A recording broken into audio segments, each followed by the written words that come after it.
L'IA, contrairement à l'informatique traditionnelle, ça va automatiser les tâches à très haute valeur ajoutée. C'est les cols blancs qui sont touchés.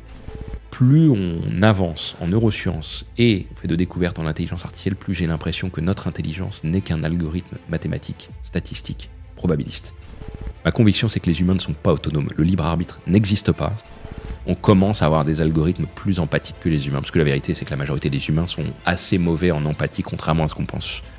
La théorie d'un gouvernement mondial qui oriente l'humanité sur les sujets internationaux les plus importants, c'est idéal, selon moi. Et moi, je pense maintenant qu'à terme, on n'interagira qu'avec des machines plutôt qu'avec des humains, parce que les machines seront meilleures même sur les émotions. C'est un changement de civilisation qu'on vit. Ils n'ont pas compris ça. Bonjour Stéphane. Salut, merci de m'accueillir. Avec grand plaisir. Donc aujourd'hui, on va parler d'intelligence artificielle, de la fin du travail et même de la nature de la réalité. Mais avant tout, je te laisse te présenter succinctement. Donc je m'appelle Stéphane Mallard, j'ai 37 ans, je suis ce qu'on appelle un prospectiviste, c'est-à-dire que j'essaie d'établir des scénarios sur le futur, mais qui sont en fait ancrés dans le présent de manière assez réaliste, en agrégeant toute la connaissance sur le sujet, que je présente aux entreprises sous forme de conférences. Et donc mon business model, mon métier, c'est conférencier professionnel en entreprise depuis une dizaine d'années. Et tu as notamment écrit un livre qui est best-seller, c'est ça ?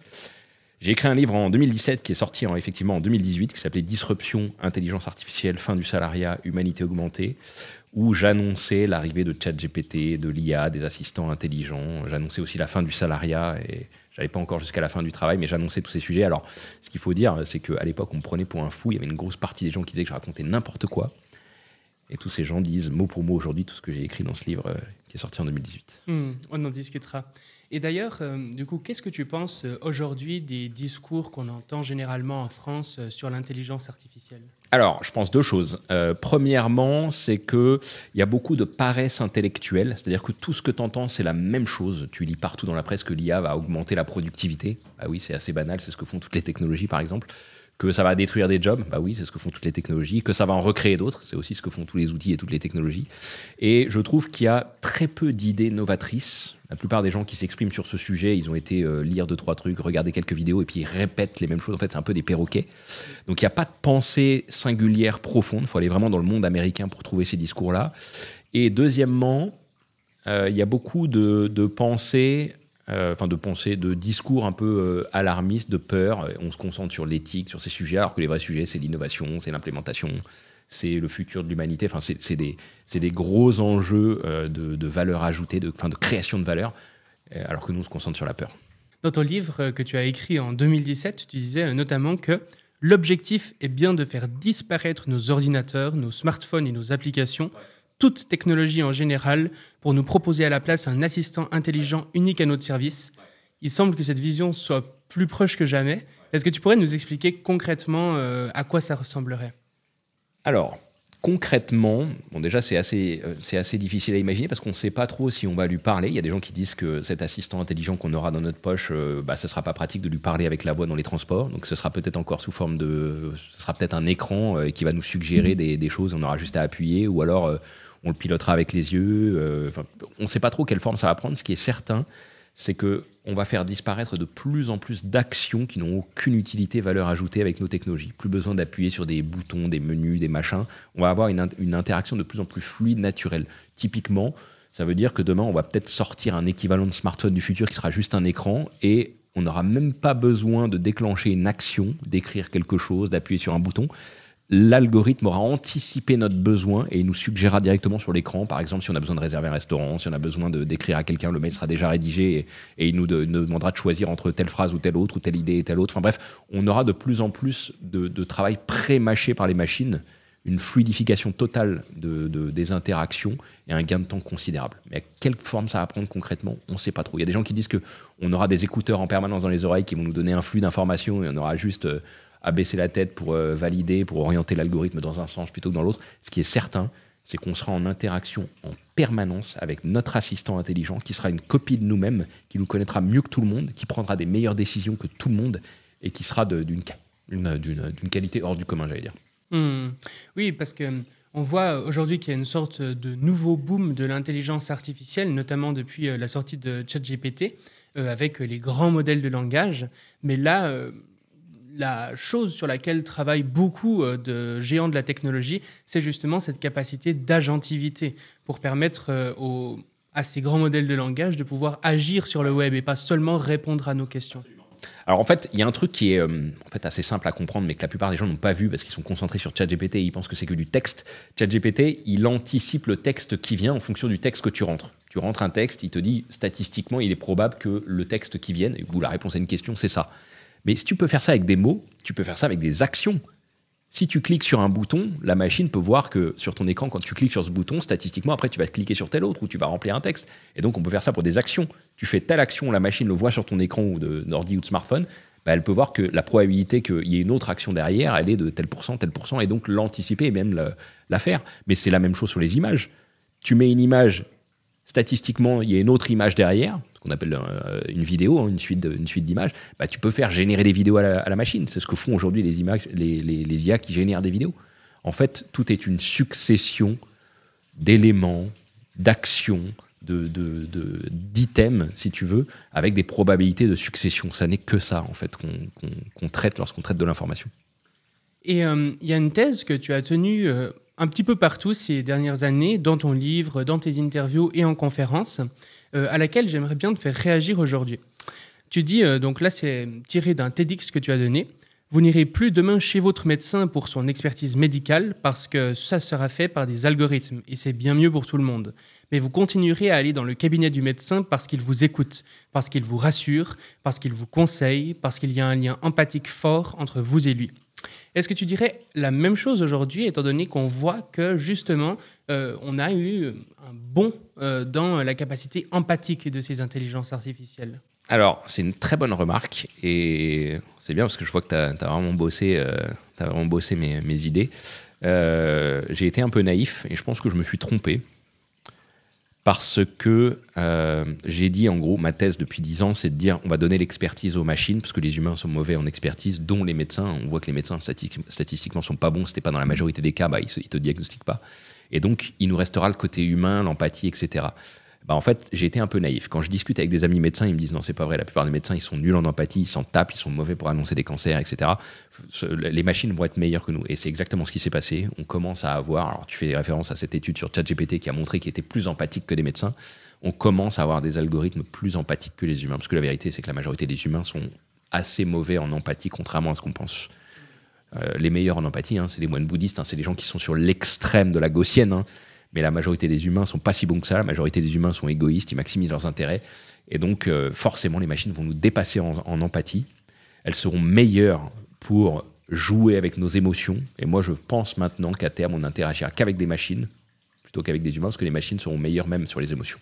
Notre assistant intelligent que j'évoquais juste avant, avec qui on sera en interaction en permanence, il nous fera éprouver des meilleures émotions que n'importe quel être humain. Il nous connaîtra tellement qu'il saura exactement sur quel bouton appuyer pour déclencher telle ou telle émotion.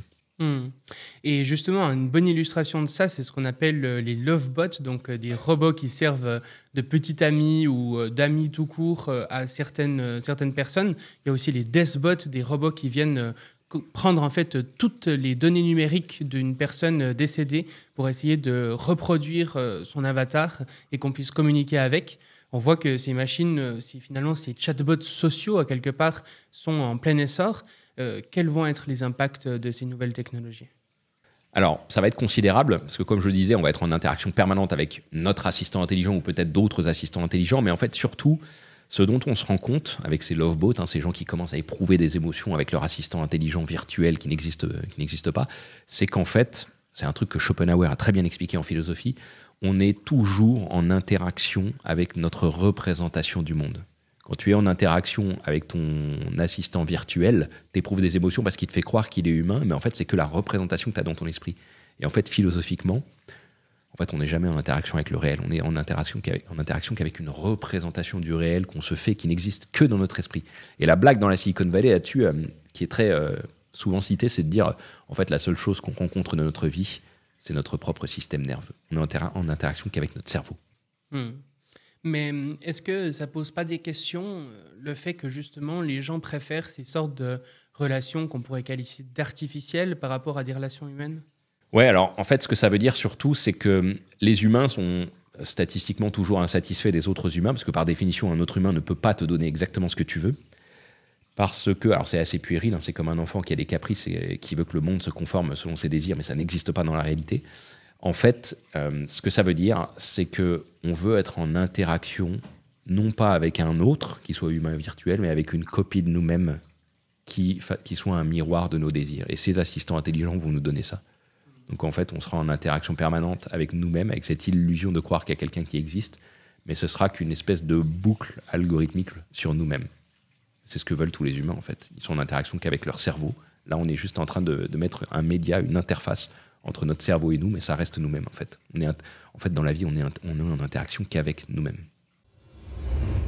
Si vous aimez ce podcast, n'hésitez pas à me soutenir financièrement en passant par les liens en description.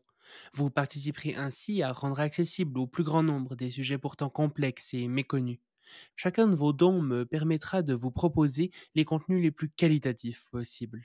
Merci d'avance de votre soutien. Et ce qui est terrible, c'est qu'aujourd'hui, on voit déjà que les géants de la technologie ont un pouvoir considérable sur nous, notamment de par les algorithmes de recommandation qui choisissent ce qu'on voit au quotidien et donc les idées ensuite qu'on a dans notre tête et les actions qu'on va faire à partir de là. Est-ce que justement ces nouvelles façons d'interagir, ces chatbots qui sont plus persuasifs que des humains, pourraient pas encore accroître un pouvoir déjà immense ? Alors pour moi, c'est un faux problème. Alors je sais que c'est la mode, surtout en France, de dénoncer le pouvoir des géants du numérique qui nous manipulent. Les gens qui parlent de ça, ils sont invités sur tous les plateaux, alors que pour moi, c'est de la vraie paresse intellectuelle, parce qu'en fait, c'est un faux sujet. Parce que, alors je suis libéral, donc je vais développer cette vision-là, parce que le marché règle ce problème. Si vous avez une entreprise, un des GAFA qui vous manipule avec une idéologie en vous poussant les algorithmes, en vous mettant des algorithmes sous les yeux qui vous poussent les idées qu'ils ont envie de vous pousser, vous avez un espace pour qu'il y ait un concurrent en face qui vous pousse l'idéologie inverse s'il est suffisamment convaincant. Et donc, vous avez une concurrence sur les algorithmes, sur les idées, puis après, vous choisissez un petit peu ce que vous voulez, ou vous vous faites influencer, mais ce problème-là peut être réglé par le marché. Si vous êtes trop manipulé par une idéologie, c'est une opportunité business pour l'entrepreneur en face de vous pousser l'idéologie inverse et de gagner de l'argent avec ça. Et ensuite, on réduit cette asymétrie d'information et vous pouvez potentiellement choisir. Ça veut dire que vous pouvez même développer des algorithmes qui vous mettent en garde sur les idéologies d'autres algorithmes trop puissants qui vous influencent. Donc en fait, chaque pouvoir peut être contrebalancé par un contre-pouvoir qui s'appelle le marché. Donc je ne suis pas du tout inquiet de ces sujets-là. Ce qui est certain, c'est que effectivement, ces algorithmes vont être beaucoup plus persuasifs que les humains, que les entreprises, que les politiques, ce que tu veux. Mais ça va être une bonne nouvelle pour nous parce qu'ils prendront de meilleures décisions pour nous que ce qu'on est capable de faire par nous-mêmes ou que les entreprises faisaient pour nous. Ou nos parents, nos patrons, ce que tu veux. Et donc, on va déléguer progressivement nos décisions à ces algorithmes. Et comme le marché les met en concurrence, ils vont de plus en plus servir nos intérêts. Donc, tu déplores pas du tout cette perte d'autonomie des humains ? Absolument pas. Moi, ma conviction, c'est que les humains ne sont pas autonomes. Le libre arbitre n'existe pas. C'est une thèse que j'ai déjà développée dans plusieurs podcasts et dans mon livre aussi, un petit peu.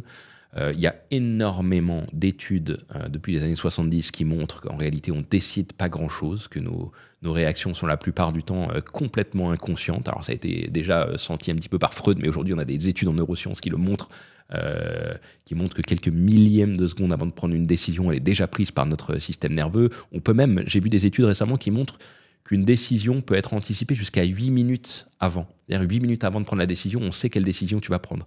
Donc on est des robots complexes, on ne décide quasiment rien et on est en train de s'en rendre compte. C'est une blessure narcissique. Il y a beaucoup d'humains qui vont refuser de comprendre qu'en réalité, ils ne décident pas grand-chose. C'est notre système nerveux qui décide pour nous, c'est notre environnement qui décide pour nous. Je veux dire, si tu prends un jus d'orange sucré le matin ou pas, tu vas prendre des décisions complètement différentes. Si tu t'es engueulé avec quelqu'un avant aussi, si la météo n'est pas clémente, enfin bref, il y a un paquet de variables qui influencent toutes nos décisions malgré nous. Et la blessure narcissique de notre époque, c'est de se rendre compte qu'en fait, on n'est pas grand-chose. On est juste un algorithme qui se déroule. On est une sorte, finalement, d'algorithme biochimique. Alors, c'est une autre conviction que je développe depuis 10 ans dans mes conférences, c'est que nous ne sommes que des algorithmes complexes. Le vivant, ce sont des algorithmes. Ça a été expliqué par Dawkins dans le gène égoïste. C'est-à-dire que vous avez On a des réactions chimiques qui se font depuis le Big Bang, des molécules qui deviennent des macromolécules, qui se complexifient, qui ont une capacité à se copier, à se répliquer, c'est l'ADN, qui se complexifie en s'assemblant, en mutant, en se répliquant. Et cet algorithme de copie de l'ADN, de complexification, il se renforce par essai-erreur, ce qu'on appelle le darwinisme, et il fait émerger ce qui a le plus de caractéristiques de survie. C'est-à-dire, ce qui ne marche pas ne transmet pas ses gènes, ce qui marche est sélectionné par l'environnement et transmet ses gènes, et donc ce gène est sélectionné, comme disait Richard Dawkins dans son livre, ce gène qui décide par lui-même un peu du destin du vivant, parce qu'il est adapté à son environnement. Et ben en fait, c'est exactement ce que nous sommes. Tout ce que nous sommes, ce sont des algorithmes qui se complexifient, qui se renforcent, qui se diffusent, mais qui sont vraiment que cette suite d'essais-erreurs qu'on retrouve aujourd'hui dans les algorithmes d'intelligence artificielle. Est-ce que ça signifie que, selon toi, il n'y a pas tant de différence que ça, finalement, entre l'intelligence humaine et l'intelligence artificielle ? Alors, ça aussi, c'est un combat que je mène depuis 10 ans, c'est de dire qu'en réalité, il n'y a rien de magique dans l'intelligence. Alors, je sais que c'est un sujet de neurosciences, qu'on n'a pas tout compris, tout ça est évident, mais plus on avance en neurosciences et on fait de découvertes en intelligence artificielle, plus j'ai l'impression que notre intelligence n'est qu'un algorithme mathématique, statistique, probabiliste. Tout ce que l'on fait, lorsqu'on prend des décisions, c'est faire des probabilités de réussite ou d'échec pour prendre des décisions de qualité. Et cet algorithme, on l'améliore avec le nombre d'itérations, le nombre d'exemples qu'on a eu dans la vie. Et plus on en a eu, plus on a réfléchi, parce que la réflexion, c'est des interactions, mais virtuelles, plus on améliore la qualité de cet algorithme et on prend de meilleures décisions. Mais moi, ma conviction depuis 10 ans, c'est qu'on a une convergence des algorithmes biologiques, darwinisme et ses erreurs, avec les algorithmes d'IA. Ces algorithmes vont se ressembler et ensuite les algorithmes des IA vont être meilleurs que ceux des humains pour prendre des décisions. On n'est pas très intelligents, les humains, en réalité. L'intelligence n'est pas du tout répartie de manière équitable déjà dans le vivant, encore moins chez les humains, mais cette fois-ci, on est vraiment en train de se faire dépasser par les machines et c'est une excellente nouvelle. Et alors, qu'est-ce que tu penses des gens qui disent que l'intelligence artificielle n'est pas réellement intelligente, qu'elle ne fait que simuler ? Ah, alors, ça c'est un sujet très important. Parce que le vrai sujet, quand on parle d'intelligence artificielle, c'est d'abord la définition de l'intelligence. Très souvent, les gens qui disent que l'intelligence artificielle n'est pas intelligente, c'est des gens qui confondent totalement la définition de l'intelligence. Quand ils disent ça, en fait, ils pensent consciente. Quand ils disent l'intelligence artificielle n'est pas intelligente parce qu'elle ne comprend pas, ce qu'ils veulent dire, c'est qu'elle n'est pas consciente de ce qu'elle est en train de vous dire. C'est ça qu'ils veulent dire par « elle ne comprend pas ». Moi, ce que je crois, c'est qu'on n'a pas besoin, la plupart du temps, on n'a pas besoin de comprendre pour prendre des décisions. Des automatismes suffisent à te faire prendre des bonnes décisions. Parce que tu as été programmé par itération, par habitude, par tout ce que tu veux, pour prendre des décisions de qualité. Pour sortir de ces mécanismes un peu automatiques, là, il faut réfléchir et donc il faut imaginer ce que ça implique pour ta survie lorsque tu prends une décision. Et là, on a besoin de la conscience parce que tu as besoin de t'observer en train de prendre une décision pour la changer, l'améliorer et voir ce que ça veut dire surtout vis-à-vis de ta propre survie. Donc, premièrement, les gens qui disent ça, ils mélangent intelligence et conscience. Il n'y a pas besoin de conscience pour prendre des décisions de qualité, premièrement. Et deuxièmement, comme je le disais, je crois que l'intelligence n'est que purement statistique, mathématique. La grande réflexion en ce moment dans la Silicon Valley, chez les chercheurs en IA, c'est de dire est-ce qu'on va se rapprocher de l'intelligence humaine en augmentant juste la quantité de données et la taille des modèles d'IA pour prendre des décisions.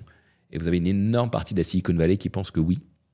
Ils disent en gros, plus on aura des modèles grands, plus on pourra raisonner de manière puissante, qualitative, etc. Et puis il y a une minorité, comme toujours, hein, dans l'idéologie, enfin dans l'avancement de la science, qui dit non, il manque autre chose, il manque un modèle du monde, il manque un modèle en 3 dimensions, les lois de la physique, toutes ces choses-là, ce ne sera pas suffisant. Peut-être, mais ça reste aussi un modèle mathématique qu'il faut rajouter. Il est peut-être différent du modèle probabiliste qui fait les modèles de langage, mais ça reste un modèle mathématique. Et en parlant de conscience artificielle, justement, qu'est-ce que tu penses de tous ces gens qui finalement disent que la conscience artificielle est impossible ou bien qu'elle n'arrivera pas avant plusieurs centaines d'années ? Alors, sur le timing, personne ne peut savoir. Sur le timing, vraiment, il faut écouter personne parce que les plus grands chercheurs dans toutes les disciplines se sont toujours trompés sur les timings. Parfois, ça va beaucoup plus vite que prévu, parfois, ça met beaucoup plus de temps. Vous savez, on nous a toujours dit on aurait des voitures volantes en 2000, on les a toujours pas. Enfin, on commence à les avoir, mais... Puis à l'inverse, personne n'avait vu venir les modèles de langage, les Transformers. Personne n'avait vu venir ça. Enfin, juste une minorité qui travaillait chez les GAFA et affiliés. Donc déjà, sur les timings, il faut vraiment ne jamais écouter personne. La seule chose qu'on peut faire, et ce que je fais dans mon métier, c'est faire des raisonnements en partant de ce qui existe, en mettant des connecteurs logiques pour essayer de raisonner sur ce que ça implique. Et une fois qu'on a ce que ça implique, les conséquences des conséquences, et on essaie de tirer un fil comme ça de raisonnement vraiment avec de la logique, avec des maths en fait.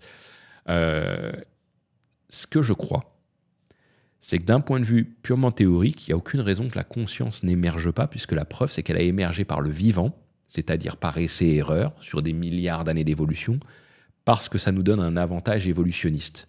Alors les chercheurs qui cherchent sur la conscience, ils étudient les différents niveaux de conscience des êtres vivants, ceux qui ont un néocortex, ceux qui n'en ont pas, ceux qui ont juste des réflexes, ceux qui sont capables de planifier dans l'avenir, parce qu'en fait, l'idée de la conscience, c'est que c'est un embrasement dans l'esprit qui te permet de voir ce qu'implique une décision et donc d'optimiser ta survie. Et on dit que plus un être vivant est conscient, plus il est capable d'anticiper des étapes dans le futur pour prendre une décision la plus éloignée possible du présent, parce que ça maximise sa survie. Et bien, si on part de cette définition-là, il n'y a pas de raison qu'on n'ait pas de la conscience artificielle, des machines qui décident de leurs propres objectifs dans un monde, dans un espace virtuel, d'entraînement virtuel, et qu'elles itèrent sur ces décisions en ayant de plus en plus de données. Conceptuellement, ça a émergé par essai-erreur avec le vivant. Pourquoi ça n'émergerait pas sur un autre substrat qui n'est pas du biologique, qui n'est pas du carbone, mais qui est du silicium? Et de plus en plus de gens de la Silicon Valley, en France, un petit peu partout, mettent en garde face aux risques existentiels de l'intelligence artificielle, des risques qui pourraient entraver l'avenir de l'humanité. Est-ce que tu y crois? Alors totalement, pour une raison très simple, c'est que les humains ont peur pour l'humanité parce qu'on appartient à l'humanité, mais il faut d'abord rappeler qu'on n'est pas les seuls. Il y a aussi il y a tout le vivant au-delà des humains. Donc premièrement, l'humanité a un début, elle aura probablement une fin, ça s'appelle l'évolution. Est-ce que ça peut être accéléré, est-ce que notre déclin peut être accéléré par la tech? Possiblement. Et là, vous avez deux écoles, vous avez les gens qui ont peur, qui disent qu'il faut arrêter tout de suite parce que l'IA va nous détruire, mais comme ça pourrait être le cas du nucléaire, d'un fou furieux politique ou autre. Et puis vous avez des gens qui disent non, comme Elon Musk, qui disent non, la solution c'est au contraire de participer à cette évolution, et que comme on n'évolue pas assez vite d'un point de vue biologique, il faut qu'on se reproduise, il faut que les gènes mutent, que l'ADN se complexifie, qu'il y ait des générations et des générations de complexification pour continuer à survivre, ils disent non, cette fois-ci, ça va pas assez vite, on va être obligé de converger avec les machines, de faire venir un petit peu des machines à l'intérieur de nous, c'est pour ça qu'il faut mettre des puces à l'intérieur de notre cerveau, et de devenir nous-mêmes des machines. Puisque notre bande passante biologique n'est pas assez rapide pour traiter toute cette information, devenons nous-mêmes des machines. C'est ça qu'ils disent. Et donc on devient une espèce de... On hybride un peu le darwinisme. C'est plus de l'essai-erreur classique. Cette fois-ci, on oriente notre évolution pour la faire, pour la diriger vers quelque chose de plus, qu'on cherche à développer parce qu'on l'a pas naturellement. En fait, on devient des cyborgs entre guillemets parce que c'est quelque chose qu'on est capable de faire aujourd'hui. On peut orienter notre évolution. Et tu penses que cette cyborgisation de l'humain pourrait nous permettre de faire face à ces risques existentiels? Honnêtement, si j'essaie d'être honnête intellectuellement, j'en sais rien et je pense que personne n'en sait rien. Il faut parler de ces risques. C'est ridicule de les éluder complètement comme certains disent. Les machines ne sont pas capables de se développer par elles. Non, c'est pas vrai. Elles peuvent générer leur propre code. Si elles peuvent générer leur propre code, craquer des systèmes, se complexifier à un point qu'on ne les comprenne plus, non, il y a des vrais risques. Il faut en parler, il faut le dire, mais est-ce que de là, ça pourrait nous détruire? C'est aux spécialistes du risque de mettre des probabilités là-dessus, mais je pense qu'en tout cas, la valeur que ça crée est tellement grande que ça vaut le coup de faire un pari sur le fait qu'on ne va pas s'autodétruire avant d'avoir ces systèmes partout autour de nous. Et est-ce qu'on ne pourrait pas, à quelque part, avoir les bénéfices de ces nouvelles technologies sans les risques, en développant par exemple des intelligences artificielles très spécialisées, étant donné que les risques existentiels sont souvent mis en avant par les intelligences artificielles générales? Est-ce qu'on ne pourrait pas, par exemple, faire un traité international, comme le propose l'association PAUSE-IA, pour mettre en pause les IA générales et puis travailler uniquement sur les IA spécialisées qui pourraient nous apporter des grands bénéfices dans l'éducation, dans la santé, etc. Alors ça, non, c'est impossible pour une raison qui a été... Alors ça, c'est un sujet politique qui a été déjà développé depuis des décennies, c'est que vous ne pouvez pas traiter un problème global avec des gouvernements ou des organisations locales. Par définition, tant qu'on n'a pas un gouvernement mondial qui contraint le droit au niveau mondial, au niveau international, on ne pourra rien faire. Quand on voit comment les pays sont incapables de s'organiser aujourd'hui, sur des sujets notamment comme le climat, mais pas que, la géopolitique, le nucléaire, tous ces sujets, je ne crois pas qu'on arrive à faire la même chose sur l'IA. Ce qui est certain, c'est qu'on va devoir utiliser des IA pour nous protéger des IA, pour évaluer les risques, pour nous protéger en matière de cybersécurité, en matière de risques biologiques. Enfin bref, tous les risques actuels, on doit utiliser les IA qui seront meilleurs que nous pour nous en protéger. Mais le contraindre au niveau légal, au niveau politique, ça, j'y crois pas, parce que tout simplement, on n'a pas d'organisation internationale contraignante aujourd'hui. Mais pourtant, il y a quand même des traités internationaux qui existent et qui fonctionnent relativement bien. Ouais, mais il suffit qu'un pays dissident ou un pays n'y adhère pas pour que ça attire des spécialistes de l'IA qui ne veulent pas rentrer dans ces traités et qui aillent dans ce pays-là exploiter le droit pour ensuite faire ce qu'ils veulent. Donc, est-ce que tu serais d'accord si je dirais que finalement, tu penses que ça pourrait être théoriquement une bonne idée, mais que c'est impossible à mettre en place ? La théorie d'un gouvernement mondial qui oriente l'humanité sur les sujets internationaux les plus importants, c'est idéal, selon moi. Moi, je suis libéral-libertarien. J'aimerais un gouvernement mondial minimaliste qui protège, avec des contre-pouvoirs, du vrai droit international, parce qu'aujourd'hui, le droit international, c'est uniquement... c'est assez arbitraire. Mais le problème, c'est qu'il y a encore beaucoup trop de rapports de force, de réel politique pour mettre ça en œuvre. C'est pas aujourd'hui qu'on va mettre ça en œuvre. Et donc, étant donné que tu te définis comme libertarien, je me demande, est-ce que tu es pour ou non une allocation universelle, Universal Basic Income ? Alors déjà, c'est les libéraux qui ont inventé le revenu universel, tout simplement pour que les humains puissent s'émanciper. Quand tu as un minimum de revenus et que tu fais ce que tu veux avec, c'est pas du social, c'est un sujet libéral, parce que justement, ça te permet de t'émanciper, de te libérer, de faire un petit peu ce que tu veux, et donc de te développer, enfin bref, de te protéger. Je ne vois pas comment, avec l'intelligence artificielle qui, selon moi, va prendre tous les jobs des humains, parce qu'on est en train de modéliser l'intelligence, c'est ce qui nous permettait de travailler et de développer des nouveaux jobs. Dès qu'on détruisait des jobs hier, ils étaient recréés parce qu'on avait notre intelligence pour faire les nouveaux jobs que les machines ne faisaient pas. Mais là, la machine est en train de faire progressivement tous les jobs. Donc je ne vois pas comment une société humaine peut tenir si les machines travaillent à notre place sans revenus qui nous est redistribué. Il va falloir redistribuer une partie de cette valeur que les machines vont créer pour que les humains puissent la consommer. Je ne vois pas comment c'est possible autrement. Après, quand je vois les expérimentations qu'il y a sur le revenu universel, c'est assez décourageant. On voit que ça rend les humains... tu as dû voir cette étude d'OpenAI passer, ça rend les humains paresseux, ils sont assez satisfaits au début, puis ensuite ils s'habituent, voire ça diminue leur bonheur. Enfin, c'est assez décourageant. J'ai pas la solution, je connais pas le modèle idéal, mais ce qui est certain, je fais partie de ceux qui pensent que l'IA va prendre le travail des humains et que c'est une bonne nouvelle. Je fais pas de démagogie là-dessus, contrairement aux cabinets de conseil qui racontent un petit peu l'inverse en disant c'est génial, ça va recréer des jobs. Non, c'est pas vrai, ça va prendre les jobs et c'est très bien, c'est une très très bonne nouvelle. Mais il va falloir un business model de société où le travail humain n'est plus la norme. C'est ce qu'on veut depuis la révolution industrielle, faire bosser les machines à notre place. Mais il va falloir trouver le business model pour financer ça. Mon inquiétude, en fait, elle est plus au niveau local, au niveau des pays. C'est qui possède le capital, en fait. Qui possède les machines, qui possède les algorithmes. Parce que ceux qui possèdent le capital, ceux qui possèdent OpenAI, ceux qui possèdent Microsoft, ceux qui possèdent Google, qui vont créer de l'IA, ils vont toucher les dividendes de cette création de valeur. Mais si on est un pays qui n'est pas actionnaire, qui ne possède pas le capital de ces machines, on risque de s'appauvrir massivement. Donc le premier conseil que je donnerais aux gens là-dessus, c'est investissez massivement dans ces technologies d'IA pour en être actionnaire et récupérer les dividendes le jour où elles vont créer massivement de la valeur. Parce que ce n'est pas votre pays qui va vous le proposer. Mais du coup, avec ça, il y aurait une sorte de risque quand même que l'économie soit plus centralisée que jamais et puis que finalement le peuple soit encore plus qu'aujourd'hui inféodé à des élites qui détiennent justement ces intelligences artificielles.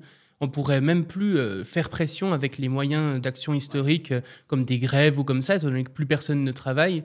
Même l'armée serait automatisée, donc la révolution serait impossible. Alors, les risques de concentration, ils existent en économie depuis le 19e siècle, depuis qu'on a commencé à comprendre le fonctionnement des monopoles et des oligopoles. C'est le rôle justement des autorités, ça fait partie pour moi de la responsabilité des gouvernements, d'empêcher pas d'empêcher les monopoles. Les monopoles, c'est très bien, ça doit être le but de toutes les entreprises d'être monopole, mais de ne pas empêcher les monopoles qui abusent de leur position, on appelle ça des abus de position dominante, ou ce qu'on appelle les cartels, des ententes sur les prix. Donc on a des autorités régulatrices, l'autorité de la concurrence en France, mais il y en a à tous les niveaux, l'antitrust américain, etc., qui s'assurent que les monopoles, justement, n'empêchent pas l'émergence de nouveaux acteurs, la libre concurrence, la baisse des prix, parce qu'en fait, c'est toujours le marché qui règle ces problèmes. Mais la bonne nouvelle, c'est aussi que ces acteurs qui créent des technologies d'intelligence artificielle vont aussi, c'est un peu le paradoxe de ce monde, vont aussi se transformer en commodité très rapidement. L'IA va créer de la valeur, mais son coût va baisser tellement que ce sera accessible à tous. Et donc, ça veut dire que de nouveaux acteurs vont pouvoir s'emparer de ces modèles pour créer des nouveaux services, des nouveaux applis, enfin bref, créer de la valeur à partir de ces modèles-là. Ça va créer des nouveaux marchés absolument partout. Et donc, en tout cas, pour moi, la définition de libertarien, ça voulait dire qu'on était un peu contre l'État. Comment ça serait possible de mettre en place un revenu universel sans État? Alors en fait, quand on est libéral, tendance libertarienne, on compte beaucoup plus sur le rôle du droit et des contrats pour s'organiser que sur celui de l'État. On peut décider, par exemple, alors imagine un truc complètement utopiste, mais on peut décider que quand tu fais tes études, tu fais un contrat avec des grandes entreprises où tu vends une partie de ton capital, donc de toi-même. Tu dis, je vends 5% de qui je suis, de ma vie, de moi, à une entreprise. Et je ne sais pas, moi, quand je vais travailler, cette entreprise me finance par exemple mes études, et quand je vais commencer à travailler, je lui reverserai une partie sous forme de dividendes de mes revenus, parce qu'elle aura financé mes études. Et ensuite, tu peux imaginer l'inverse. Tu peux dire, quand je suis étudiant, je sais pas, moi, je fais mes études, et en contrepartie de mes études, je récupère des stock options, des actions d'entreprises technologiques. Et progressivement, ces entreprises vont me verser des dividendes tout au long de ma vie. On peut imaginer aussi ça en sens inverse. Mais l'idée, si tu veux, derrière tout ça, c'est que c'est plus l'État qui te protège ou le gouvernement qui te protège, c'est plutôt des entreprises au travers de contrats. La question, c'est quel type de contrat, dans quel sens, à quelle répartition. Mais avec des contrats, tu peux tout faire. Le problème aujourd'hui, c'est que les États prennent trop de place, ils sont défaillants, ils ne marchent plus. On est en train de se rendre compte qu'en fait, tous les programmes sociaux dans le monde entier sont des échecs. Le paradoxe du social, c'est que dès que tu veux faire du social, ça appauvrit encore plus les gens. Et qu'en fait, le marché règle mieux les problèmes. Alors, c'est pas un gros mot, le marché. Ça ne veut pas dire la finance, le marché. Le marché, c'est les gens. Les gens qui travaillent, c'est nous, au travers de nos interactions, le fait qu'on se lève le matin, qu'on produise, etc. C'est ça, le marché. Le marché règle des problèmes. Et donc, chaque fois qu'il y a un problème qui émerge, tu peux trouver un contrat en face qui soit la solution à ce problème. On va, à mon avis, voir ça se développer de plus en plus, parce qu'on est en train de se rendre compte que les États sont défaillants à tous les niveaux aujourd'hui. Et donc, récemment, il y a eu l'élection de Javier Milei, qui est un président qui se réclame du libertarianisme en Argentine. Et beaucoup de gens disent que ça a amené à une catastrophe encore pire que ça ne l'était avant pour l'Argentine. Qu'est-ce que tu répondrais à ceux qui disent que le libertarianisme, c'est bien beau, mais ça ne marche pas dans la réalité? On sait que le libéralisme marche dans le monde entier, dans tous les pays où ça a été testé. Il y a des études en long, en large et en travers. Tous les pays qui ont mis en place des programmes libéraux sont devenus riches, ont réduit leurs inégalités dans une certaine mesure. Alors parfois elles augmentent, mais c'est pas très grave puisqu'il y a de moins en moins de pauvres. Un libéral, ce qu'il veut, c'est pas la réduction des inégalités, il s'en fout complètement, c'est la fin de la pauvreté. C'est qu'il y ait de moins en moins de pauvres et que les pauvres soient de moins en moins pauvres et qu'ils s'enrichissent, même si les inégalités explosent. Mais ce qui est certain, alors il y a des exemples, Singapour, la Suisse, les États-Unis dans une certaine mesure aussi, le Canada aussi. Alors ils ont des États un peu trop gros aujourd'hui, mais ça a été des exemples de libéralisme qui ont fonctionné. Tout ça, c'est documenté, en long, en large et en travers. Milei, c'est un vrai théoricien de l'économie, c'est un économiste qui connaît le fonctionnement de l'économie, de la gestion des ressources, et donc il essaie de contrecarrer toutes les années de socialisme qui ont détruit l'économie argentine. Forcément, ça ne se fait pas du jour au lendemain. Ça prend du temps, ça prend des générations, parce qu'il faut développer du capital, notamment du capital humain, il faut éduquer ta population, il faut donner confiance dans l'économie, donc ça prend du temps. Évidemment, ça ne se fait pas à court terme. Alors, il y a des effets à très court terme. Exemple, sur la libéralisation du marché immobilier, on a vu que c'était très concret. Tout de suite, le nombre de mises en logement a augmenté, les loyers ont augmenté. Tout de suite, ça a redonné une bouffée d'oxygène au marché immobilier. Mais ça va être le cas sur tout le reste de l'économie. C'est juste que ça prend du temps.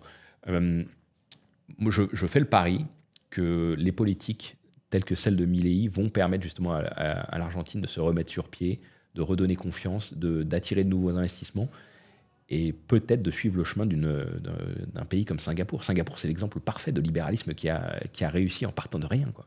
Je crois que Laurent Alexandre avait dit un truc du style que c'était le PIB par habitant du Maroc dans les années 70, quelque chose comme ça. Et tu vois les deux trajectoires. Tu vois Singapour qui explose en PIB par habitant parce qu'ils ont investi massivement dans l'éducation, et tu vois le Maroc qui stagne, voire qui progresse pas du tout, quoi. Mais est-ce que ça, ce n'est pas possible uniquement parce qu'ils exploitent justement d'autres pays, ou que ça se fait un peu au détriment des autres pays, à quelque part?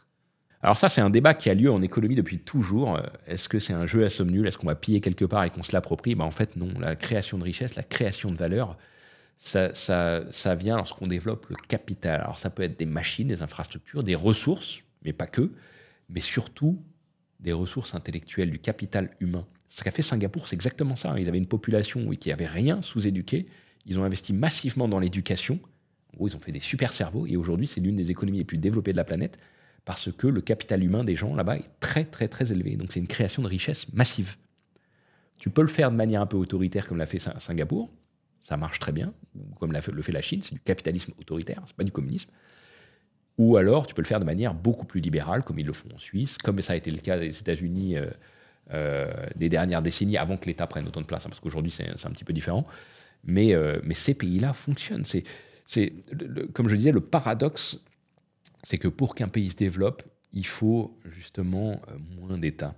Il faut une stabilité politique, il faut des institutions qui donnent confiance, la justice notamment, le respect du droit de propriété, et ensuite tu fais confiance à l'intelligence des gens. L'intelligence des interactions, c'est Adam Smith, hein, c'est les libéraux, crée de la valeur. Et ça, c'est insupportable pour la plupart des politiques, parce qu'ils cherchent à être utiles. Alors qu'en fait, un politique utile, c'est un politique qui ne fait rien, qui n'agit pas, qui ne met pas de barrière dans les roues.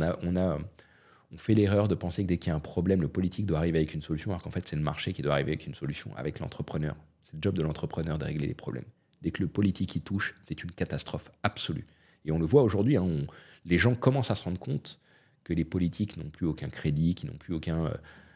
on les accuse de tous les maux, parce que c'est vrai, en fait, ils sont responsables, mais c'est normal, c'est pas à eux de régler ces problèmes.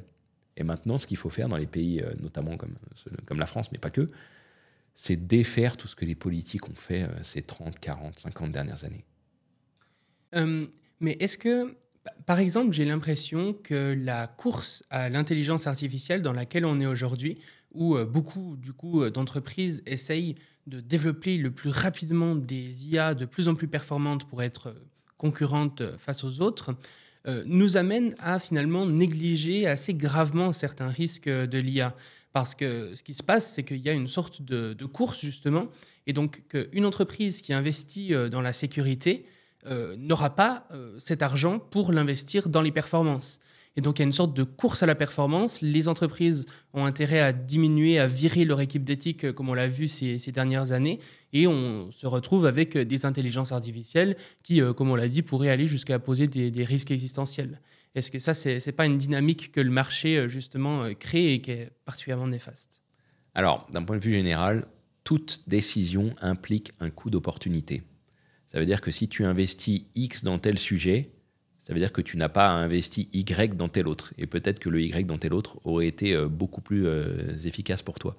Peut-être qu'en gagnant 10 000, tu te prives de gagner 100 000. C'est ça le coût d'opportunité. Et c'est vrai qu'on a toujours un arbitrage. En fait, notre vie, c'est qu'une succession d'arbitrages entre des coûts d'opportunité. On essaie de minimiser le coût d'opportunité de toutes nos décisions. C'est encore plus vrai aujourd'hui pour les entreprises qui doivent choisir, comme tu dis, entre la performance, l'éthique, on avait le même sujet avec les nouvelles technologies. Est-ce que tu t'équipes de la dernière technologie qui est sur le marché ou est-ce que tu attends 6 mois d'en avoir une qui va être 10 fois plus avancée ou est-ce que tu attends 2 ans une qui sera 100 fois plus avancée? Est-ce que tu mets de la fibre optique partout ou est-ce que tu mets Internet par satellite avec Starlink tout de suite? Ces coûts d'opportunité, ils existent toujours. À titre personnel, est-ce que tu prends tel job ou t'attends et tu prends tel autre? Est-ce que tu prends tel partenaire ou tel autre? La vie, ça n'est que des arbitrages de coûts d'opportunité. Et une autre de tes grandes thèses, c'est qu'on va vers la fin du salariat. Est-ce que tu pourrais nous expliquer pourquoi ? Alors là aussi, on me prend pour un fou depuis une dizaine d'années lorsque j'ai expliqué qu'on vivait la fin du salariat, parce que déjà, je l'ai vécu à titre personnel. Moi, j'ai le parcours classique. J'ai fait des études d'économie au Canada, j'ai fait Sciences Po à Paris, et donc je rentrais dans un moule classique où soit j'allais aller faire des études, soit j'allais aller faire l'ENA, soit j'allais rentrer dans le privé. Et dans le privé, quand tu sors de Sciences Po à Paris, c'est soit cabinet de conseil, soit banque d'investissement. On me disait que c'était ce qui était prestigieux, ce qu'il fallait faire. Et donc, j'ai suivi ce parcours. Je suis rentré en banque d'investissement juste après Sciences Po. Alors, ça a duré 2 ans et demi. C'était ma seule expérience du salariat. C'était une catastrophe absolue. J'ai découvert un monde où, en fait... ce qui m'a choqué, c'est le nombre de gens qui ne travaillaient pas. Je me disais, il y a des gens qui sont payés des fortunes et qui ne bossent pas, quoi. Ils arrivent très tard le matin, ils font semblant de travailler dans des réunions qui ne servent à rien, qui n'apportent rien. Ils sont obsédés par leurs congés, ils parlent que de leurs bonus. Et surtout, je voyais qu'ils étaient tous malheureux Il y en a plein qui essayaient discrètement de pousser des CV pour aller se faire recruter ailleurs. Ils n'étaient jamais débauchés parce que les gens savaient qu'ils n'étaient pas compétents. Et donc, ils étaient dans un système, alors ce que David Graeber a appelé les bullshit jobs, où ils font semblant de bosser, ils sont confortables, ils sont bien payés, ils n'ont aucune valeur ajoutée, ils sont persuadés d'être bons alors qu'en fait, ils sont vraiment pas bons. Et je me disais, mais en fait, on nous a vendu un monde de planques. On nous a vendu, il faut faire la prépa, la grande école et rentrer dans un grand groupe, alors qu'en fait, il n'y a rien de prestigieux. C'est pour la plupart des emplois fictifs aujourd'hui. Alors, il ne faut pas le dire trop fort, mais c'est vrai, hein, c'est un monde qui tourne avec du bullshit. Hein. Tu as le grand groupe qui tourne avec le cabinet de conseil qui vient vendre des fausses missions qui ne servent à rien, puis ça s'entretient, ça continue à tourner, alors qu'en fait, il y a zéro création de valeur. Mais c'est un monde artificiel. J'ai compris très rapidement que pour créer de la valeur, pour faire autre chose, enfin pour vraiment participer au monde du travail en étant utile, il fallait aller ailleurs que dans les grands groupes. Et en fait, ma conclusion de ça, c'était que de cette expérience terrible, parce que moi j'ai eu un bullshit job en rentrant dans le salariat et mes managers avec des bullshit jobs, et surtout quand j'ai appris combien ils étaient payés pour ce qu'ils produisaient, moi ça m'a tellement choqué que je me suis dit je peux pas rester là, quoi. Et je me suis dit mais en fait le problème c'est le salariat, puisque c'est très dur d'être recruté dans ces grands groupes, et plus tu montes, plus tu es payé cher, plus c'est dur d'être recruté, plus il y a de la cooptation, des épreuves notamment enfin assez difficiles, mais en fait c'est pour t'assurer une place, une rente en fait, une espèce de planque où tu vas au travail et ça te suffit pour toucher ton salaire et tu n'as plus aucun incitatif, parce que de toute façon, ils ne virent personne dans les grands groupes. Tu n'as que des avantages et aucun désavantage, aucune prise de risque. Et donc, je me suis dit, mais comment ça se fait que des gens acceptent d'être aussi malheureux, d'avoir aucun sens de leur travail, juste pour la sécurité de toucher un salaire confortable? Alors, ce n'est pas des gens riches, hein, des gens qui ont un salaire confortable mais qui ne feront jamais fortune, sauf un petit peu dans la banque d'investissement où tu as vraiment des aberrations de marché. Comment ça se fait? Et en fait, j'ai compris que le problème, c'était le salariat. Ce monde-là, où tu peux toucher un salaire sans être productif, il est en train de disparaître. Il n'y a que les grands groupes qui peuvent encore le proposer, parce qu'ils ont encore des rentes de situation, de l'inertie, qui fait qu'ils ne sont pas obligés encore de virer massivement des gens. Dans les petites structures, c'est impossible. Si tu n'es pas productif, si tu n'as pas de valeur ajoutée, bah tu sautes, la boîte fait faillite sinon. Et donc, j'ai compris très rapidement que les gens productifs qui créent de la valeur avaient de plus en plus intérêt à se mettre à leur compte, parce qu'ils peuvent vendre leur valeur, s'ils en ont, parce que le marché récompense la valeur ajoutée. Et je voyais les gens les plus compétents quitter le salariat, se mettre à leur compte et réussir. Je voyais que les gens qui avaient peur ne se mettaient pas à leur compte, parce qu'ils savaient très bien pour la plupart qu'ils n'arriveraient pas à vendre, mais les gens compétents, aucune peur, se mettent à leur compte et ça fonctionne très bien. Parce qu'en fait, Internet et les nouvelles technologies nous ont donné du capital. On a du capital dans la poche qui est une commodité aujourd'hui, qui nous permet de produire. On n'a plus besoin d'aller dans l'entreprise pour utiliser des machines professionnelles qui coûtent cher, des logiciels professionnels. On a tout dans notre poche. Et donc, on peut vendre notre vraie valeur ajoutée. Le tabou, c'est que l'immense majorité des gens n'ont aucune valeur ajoutée. On les a formés à des trucs un peu globaux, hein, des écoles de commerce, des machins, ils savent faire de la gestion, mais la plupart, c'est des cadres substituables qu'on a voulu avoir dans les années 80, au moment où c'était prestigieux, mais aujourd'hui, ça n'a plus aucune valeur. Le cadre formé en grande école aujourd'hui, qui était payé correctement, il y en a tellement que ça fait une pression à la baisse sur les salaires, c'est extrêmement concurrentiel et c'est très difficile de se singulariser dans ce nouveau monde. C'est en gros, tu te mets à ton compte, tu te différencies, ou alors ta carrière est terminée. Et ce qui m'a frappé, si tu veux, c'est cette inversion très rapide du signal. Comme moi, quand j'ai été étudiant, c'était prestigieux de faire prépa, grande école, grand groupe, CDI, titre de carte de visite, t'es dans un grand groupe de la défense, t'es en costume, c'était prestigieux. On appelait ça, je ne sais pas si tu te souviens, à l'époque, on appelait ça les jeunes cadres dynamiques. Aujourd'hui, plus personne parle des jeunes cadres dynamiques. C'est ringard, jeunes cadres dynamiques, ça n'existe plus. Quand tu es cadre dans un grand groupe aujourd'hui, ça se dit pas trop publiquement, mais dans l'esprit des gens, ça veut dire bullshit job. Ça veut dire averse au risque, ça veut dire ce que j'appelle brillant trouillard, très éduqué, très cultivé, très intelligent, mais qui ne prend aucun risque, qui met son costume et qui bullshit. Et surtout, ça veut dire recrutable nulle part ailleurs. Et donc, je pense qu'on vit cette inversion-là. C'est un vrai tabou, hein, parce que les cadres dans ces grands groupes, ils détestent quand on dit ça, mais c'est la vérité. Aujourd'hui, les générations qui arrivent, ils ne veulent plus entendre parler de ces grands groupes. Ils savent que c'est une inertie totale, que ça n'a aucun intérêt. Et ça devient très compliqué pour les cadres de ces grands groupes qui sont en milieu de carrière ou autre, parce qu'ils savent qu'avant, c'était un avantage sur un CV d'être passé par un grand groupe, d'avoir été manager ou je ne sais pas quoi. Aujourd'hui, c'est une énorme tâche. Ça veut dire process, ça veut dire complexité, ça veut dire lourdeur, ça veut dire lenteur, ça veut dire obligation de résultat, mais tranquillement dans le temps, ce qui est totalement inadapté aux structures rapides, agiles, et notamment aux startups de notre époque. Et quand tu te mets à ton compte, c'est encore plus vrai, puisque il n'y a que si tu as de la vraie valeur ajoutée que tu peux vendre. Sinon, tu es mort. Mais alors, est-ce que le modèle que tu proposes est vraiment généralisable? Est-ce qu'on pourrait imaginer des centrales nucléaires ou des avions gérés par des entrepreneurs et des freelances? Pourquoi pas? Tu sais, moi, alors, à vérifier, mais je suis persuadé qu'il y a plein de compagnies aériennes qui prennent des pilotes freelance à droite à gauche quand elles ont besoin pour combler des besoins de l'intérim. Tu sais, le salariat, avant le salariat, il y avait l'artisanat. Hein. Les gens, ils allaient produire à la pièce, ils faisaient leur mission, ils repartaient. C'est juste qu'on a centralisé ça au moment de la révolution industrielle parce que c'était plus pratique, c'était plus rentable surtout. Mais rien ne nous empêche de s'auto-organiser avec des travailleurs indépendants. Parce que c'est quoi un freelance? C'est juste quelqu'un qui a un contrat avec un client, c'est tout. Et dans le contrat, tu mets ce que tu veux. Tu peux dire, on rassemble. Une entreprise, ce qu'elle fait, c'est qu'elle rassemble des compétences avec un lien de subordination, mais tu peux rassembler ces compétences en dehors du lien de subordination. Il y a plein de secteurs, alors je prends le bâtiment par exemple, où tu vas avoir une équipe de freelance, d'artisans, d'entrepreneurs indépendants, tu vas avoir le plombier, l'électricien, le machin, qui vont ensemble sur un chantier, ils font le chantier plusieurs mois et ensuite ils repartent sur un autre. Rien ne t'empêche de faire ça pour des avions, des centrales nucléaires, ce que tu veux. La différence, c'est que c'est des sujets beaucoup plus sensibles, avec beaucoup plus de contraintes techniques et réglementaires. Mais tout ça, tu peux le mettre dans un contrat. Tu peux mettre le secret défense dans le contrat, tu peux mettre ce que tu veux. Les contrats sont flexibles. Le problème du salariat, c'est que c'est un contrat rigide avec un lien de subordination. Et culturellement, ce que je dis aussi, hein, je l'ai dit dans beaucoup de podcasts, hein, mais c'est que le lien de subordination du salariat n'est plus toléré aujourd'hui. Les gens ne veulent plus travailler pour un chef, ils ne veulent plus obéir à un chef, ils ne veulent plus obéir à un manager. Aujourd'hui, quand tu es manager, aujourd'hui, c'est que tu as raté ta carrière. On t'a donné le titre pour te faire plaisir et te récompenser et pas trop t'augmenter. Mais c'est plus une tâche de carrière qu'autre chose. C'était prestigieux il y a 20 ans. Aujourd'hui, c'est bon, on ne sait pas quoi faire, donc on met manager. Les gens ne veulent plus de ça, en fait. Ils veulent juste produire leur valeur ajoutée, être récompensés pour la qualité de ce qu'ils produisent. Et le meilleur moyen de récompenser ça, c'est le marché. Si on te paye pour la qualité de ce que tu produis, que tu sois plombier, que tu sois freelance, en design, en création de sites internet, en montage vidéo ou ingénieur qui travaille sur un avion, c'est pareil. Tu crées de la valeur, le marché te paye pour ça. C'est la seule chose qui compte. Et alors, pour te challenger justement un petit peu sur cette idée que la fin du salariat est une bonne chose, j'ai écrit un commentaire que je vais lire et je vais te laisser t'y répondre juste après. Donc, tu présentes la fin du salariat comme quelque chose de bien. Mais la vérité, c'est qu'on se retrouvera tous à être comme des chauffeurs Uber, sous-payés, sans savoir si on aura du travail demain, avec des conditions dégueulasses et des frais tout à notre charge.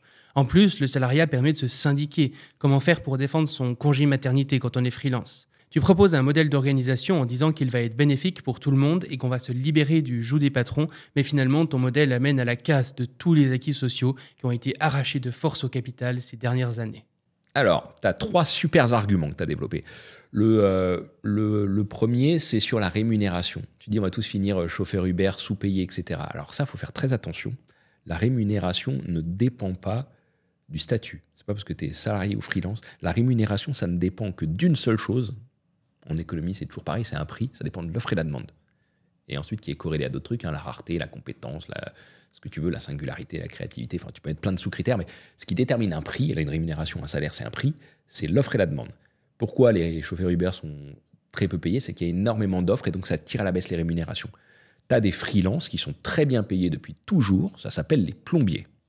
Moi, quand je disais à mon plombier qui faisait mes travaux, ça vous dirait d'être salarié? Parce que j'ai testé ces idées-là. Il a rigolé, il a dit jamais de la vie, ça fait 20 ans que je suis à mon compte, on fixe nos prix, on décide. Donc la rémunération, ça n'est qu'une question d'offre et de demande. S'il y a trop d'offres dans un secteur, et que c'est un secteur qui est massivement salarié, je t'assure que ça se paupérise même dans le salariat. Tu as plein de métiers où les gens sont salariés et les rémunérations sont extrêmement faibles parce qu'il y a beaucoup trop d'offres ou alors très peu de demandes. C'est juste de l'économie. Hein. Donc qu'on soit salarié ou freelance, la rémunération ne dépend pas de ça. Ensuite, ton deuxième argument, c'était sur le syndicat, c'est ça? Je ne sais plus. Alors, tu me disais, être salarié permet de se syndiquer. Alors ça, c'est pas vrai non plus. Hein. Se syndiquer, c'est juste réunir des gens et former un groupe. Hein. Tu as des travailleurs indépendants aux États-Unis qui lancent leur propre syndicat, et c'est qu'une question ensuite de taille critique pour être représenté. Hein. Rien n'empêche aujourd'hui les créateurs de contenu freelance de se mettre ensemble et de décider de faire un lobby et de peser auprès des gouvernements pour changer les lois, les amender. C'est qu'une question de rassembler des gens. Hein. C'est vrai que le salariat a amené la lutte syndicale, les avantages sociaux, etc. C'est très vrai, mais rien n'empêche de développer ça pour les indépendants. Et c'est mon troisième point, justement, c'est de dire que tout le social qu'on a greffé sur le salariat, et c'est une immense erreur, on doit le greffer sur l'individu aujourd'hui. Qu'est-ce qui nous empêche de mettre des lois de mettre une sécurité sociale directement sur l'individu et non plus sur le salarié. Pour moi, c'est une énorme connerie d'avoir mis sur le salariat puisque ça alourdit les charges du travail, ça handicape les entreprises et ça nous fait baisser en compétitivité face aux entreprises qui n'ont pas ça dans le reste du monde. On devrait le mettre plutôt sur l'individu. C'est très bien, hein, les lois sociales, hein, évidemment qu'il en faut. Il faut protéger les plus faibles, hein, que ce soit les jeunes, les personnes âgées, les personnes malades. Il n'y a aucun problème avec ça. Hein, c'est un modèle à définir. C'est juste qu'il ne faut pas le mettre sur le travail. Le mettre sur l'individu, il faut le financer d'une autre manière, notamment avec... en investissant sur les marchés financiers. Moi, je suis favorable parce que les États aient des fonds souverains, qu'ils investissent sur les marchés dans les entreprises les plus performantes au monde et qu'ils en touchent les dividendes pour financer du social. Fonds souverains norvégiens, par exemple, mais pas que. Et donc, tu parles de la fin du salariat, mais comme tu le disais un petit peu avant, est-ce qu'on ne va pas finalement vers la fin du travail tout court ? Alors, à long terme, je fais partie de ceux qui... Alors, je ne suis pas le seul, dans la Silicon Valley, tout le monde pense ça. Hein.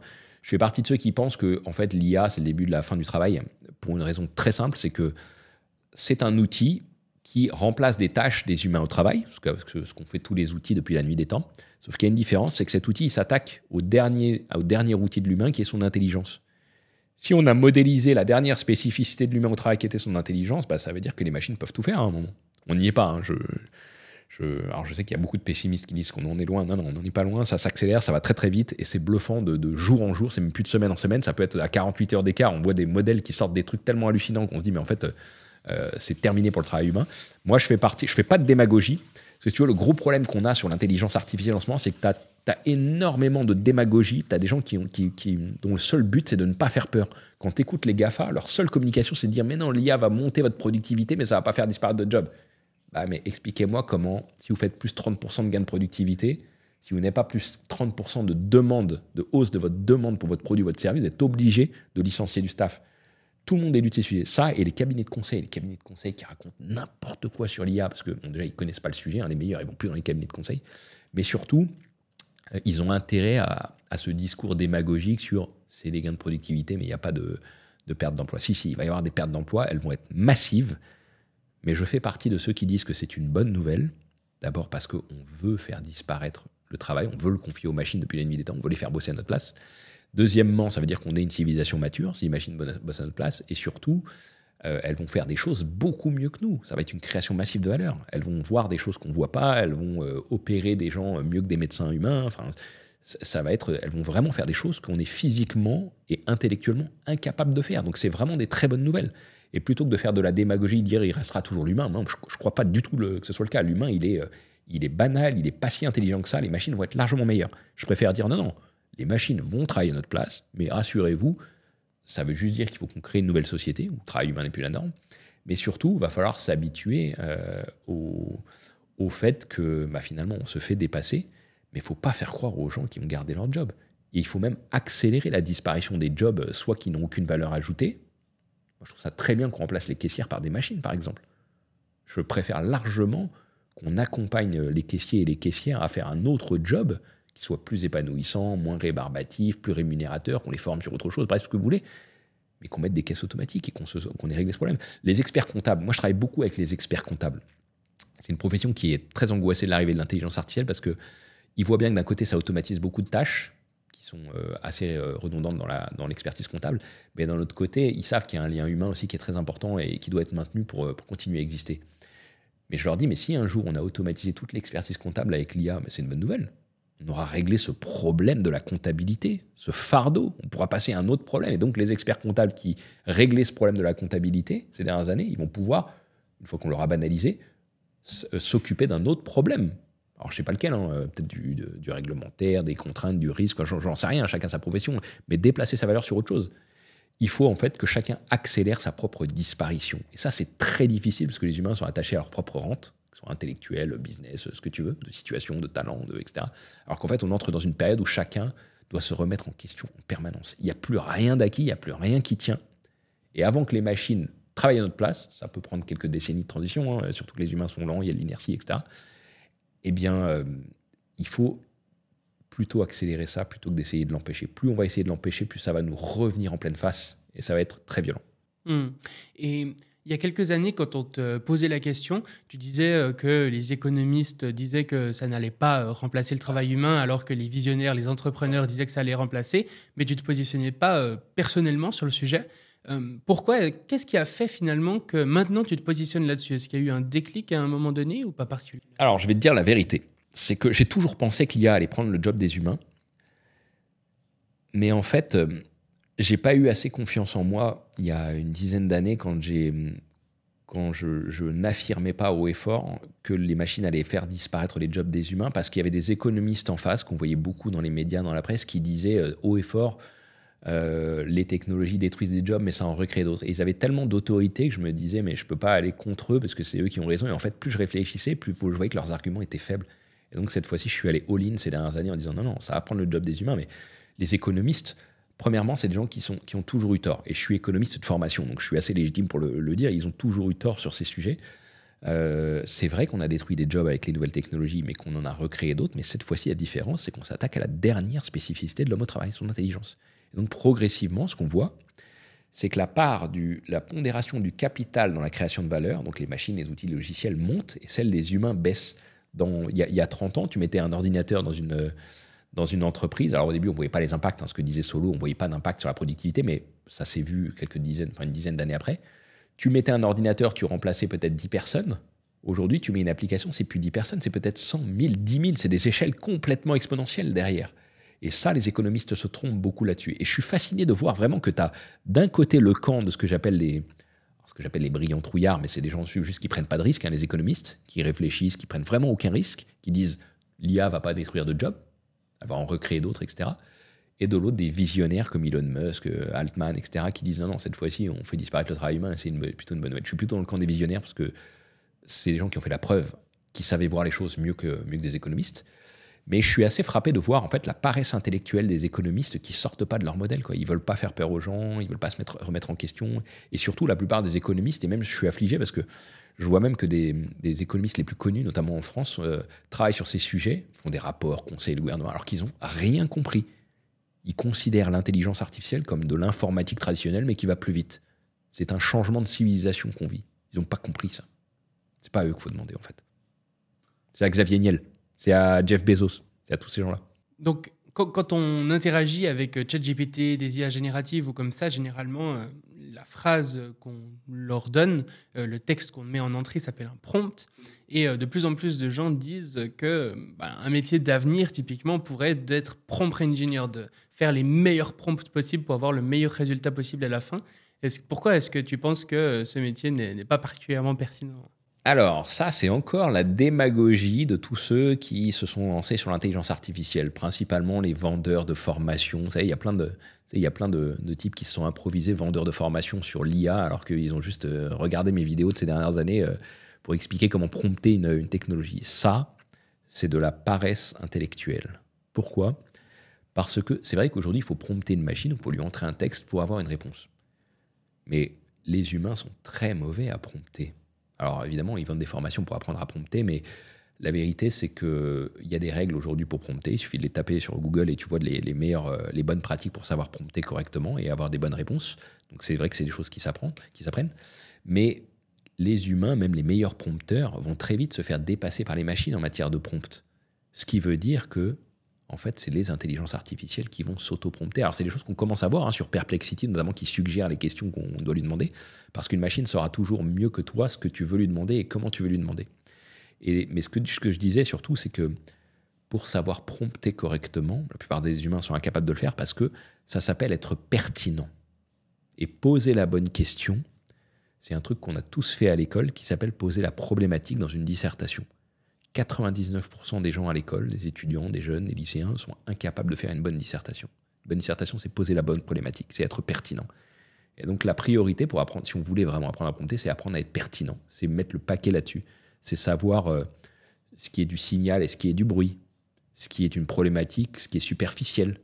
C'est ça en fait, savoir prompter. Et donc je pense que tant qu'on ne saura pas être pertinent, ce qui encore une fois s'apprend à l'école lorsqu'on fait une dissertation, on ne pourra pas prompter correctement sans se faire aider évidemment des cheat sheets qu'on peut trouver en ligne sur comment prompter correctement. Mais le prompt, de manière générale, c'est totalement temporaire, ça va disparaître. C'est pour ça que je dis, alors, les vendeurs de formation me détestent parce que je dis aux entreprises, mais arrêtez de payer des formateurs sur l'intelligence artificielle qui ont été juste regarder des vidéos sur YouTube pour vous dire comment prompter. Le prompt va disparaître. Ça n'a aucun intérêt. Concentrez-vous sur la valeur ajoutée de votre business. Où est votre valeur ajoutée et qu'est-ce que vous devenez lorsque l'IA vous aura commoditisé? C'est ça, en fait, l'enjeu. Et ça, ce n'est pas des vendeurs de formation, de webinaires ou que sais-je qui vont vous l'expliquer. Ils n'en savent rien. Et une vision qu'on entend beaucoup aussi concernant l'intelligence artificielle et le travail, c'est de dire que finalement, l'intelligence artificielle va s'occuper des tâches rébarbatives pendant que nous, on s'occupe du reste. Alors ça, c'est encore de la paresse intellectuelle. Alors ça vient des consultants, cabinets de conseil, ou les gens qu'on voit dans les médias qui parlent d'IA. C'est ce qu'ils adorent dire, c'est génial l'intelligence artificielle, ça va s'occuper des tâches répétitives, rébarbatives, redondantes, qui n'ont pas de valeur ajoutée, à faible valeur ajoutée, pour que l'humain puisse se concentrer sur l'essentiel. Moi je dis, mais non, vous n'avez rien compris. Ça, c'est la définition de l'informatique depuis toujours. Automatiser des tâches rébarbatives, récurrentes, c'est ce que fait un ordinateur depuis toujours. Là, la nouveauté, c'est que l'IA s'attaque au non répétitif, non rébarbatif, au complexe et à ce qui a de la valeur ajoutée. Elle diagnostique un cancer rare là où le médecin ne voit pas. C'est là où il y a de la valeur ajoutée. Et donc, ce que ça veut dire, c'est que l'IA, contrairement à l'informatique traditionnelle, ça va automatiser les tâches à très haute valeur ajoutée. C'est les cols blancs qui sont touchés. Ce que je dis à des PDG, quand je vois des COMEX, je leur dis à un PDG, vous êtes un algorithme. Votre job, c'est de prendre des décisions de qualité meilleure que la moyenne. C'est pour ça que vous êtes PDG, que les actionnaires vous ont mis là. Un algorithme fera la même chose. Il aura plus de valeur ajoutée que vous parce qu'il verra des choses que vous ne voyez pas, il aura eu plus d'informations, il aura été mieux éduqué, mieux entraîné. Vous ne pourrez pas rivaliser contre un algorithme qui travaille des milliards de fois plus vite toute la nuit non-stop, qui aura lu tout Internet, tout Wikipédia, tous les livres et qui aura accès à toute l'information en permanence. Et donc, oui, effectivement, on va entrer dans un monde où on va automatiser les tâches à très haute valeur ajoutée. Ça, c'est une blessure narcissique immense pour les gens qui ont été formés dans des professions intellectuelles, les dirigeants, les cadres, les consultants, et ils sont absolument pas prêts. Et la démagogie actuelle, effectivement, c'est tous ces gens qui disent non, ça automatise les tâches à faible valeur ajoutée pour qu'on puisse aller sur les tâches à haute valeur ajoutée. C'est exactement l'inverse, mais ils ont très peur de le dire et surtout ils se voilent la face. Et un terme que tu as beaucoup popularisé à quelque part, c'est celui de disruption, étant donné que c'est une partie du titre de ton livre. Est-ce que tu pourrais nous expliquer ce qu'est la disruption? Alors, le mot disruption, d'abord, c'est un mot courant dans le langage anglais, dans le langage anglophone, et dans le monde anglophone de manière générale. Ça veut dire grosso modo perturbation. On parle de disruption du trafic, de disruption de la chimie dans ton corps quand tu prends un médicament. C'est une perturbation, grosso modo une disruption. Ça vient du latin disrumpere, qui veut dire rupture de manière rapide, assez forte, etc.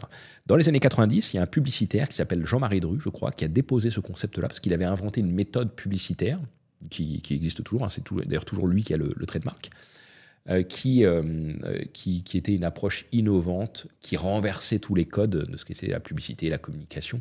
Et donc, c'est lui qui a popularisé ce concept-là au-delà du mot qui était très en vogue. Et ensuite, tu as Christensen, le prof à Harvard de management et d'innovation, qui lui a popularisé l'innovation disruptive, c'est-à-dire la manière de casser un marché, de le disrupter, en apportant une innovation complètement nouvelle, révolutionnaire à un outil, à un service, à une technologie, en expliquant en fait qu'on crée un nouveau marché en le faisant pousser à côté, en partant de rien. Je schématise vulgairement et rapidement, j'ai développé tout ça dans mon bouquin, mais c'est lui qui a popularisé le terme d'innovation disruptive.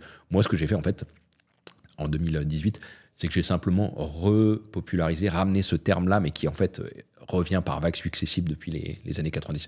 Mais aujourd'hui, c'est assez banal de parler de disruption, c'est même complètement galvaudé. Même les politiques qui parlent de disruption et de disruptif, maintenant, ils ne savent même pas ce que ça veut dire pour eux. Ça veut juste dire révolutionnaire, mais avec un mot un peu à la mode, en mode un peu start-up. Mais c'est devenu complètement galvaudé. C'est plus du tout le sujet, en fait. Dès qu'une innovation devient un peu radicale, on parle de disruption aujourd'hui, mais en réalité, ça ne veut plus dire grand-chose. Et est-ce que tu ne trouves pas que cette injonction à la disruption, justement, à cette disruption perpétuelle, risque de devenir un peu fatigante? Je pense par exemple au philosophe Bernard Stiegler, qui va parler de cauchemar de la disruption permanente et qui voit même une nouvelle forme de barbarie. Alors, moi, je ne suis pas d'accord avec ça, puisque moi, j'adore, au contraire, se remettre en question en permanence, innover en permanence. C'est quelque chose qui me passionne et c'est mon côté libéral. Et puis surtout, j'écoute pas Bernard Stiegler parce qu'il est trop à gauche pour que je le prenne au sérieux. Encore une fois, la gauche n'a été qu'échec sur échec, donc je ne peux pas écouter ces discours-là. Au contraire, je pense qu'il faut forcer ces phénomènes de disruption absolument partout, dans les entreprises, les produits et services concrets, mais aussi à titre personnel. Le TEDx que j'avais fait, j'expliquais justement que Se disrupter, ça voulait dire se rendre obsolète en permanence, ce qu'ils essaient de faire dans la Silicon Valley et ce qu'ils font maintenant dans les pays comme la Corée du Sud. Ils ont compris qu'en fait, on était dans ce mouvement de déséquilibre permanent parce qu'en fait, c'est la vie qui est un déséquilibre permanent et une recherche d'équilibre permanent.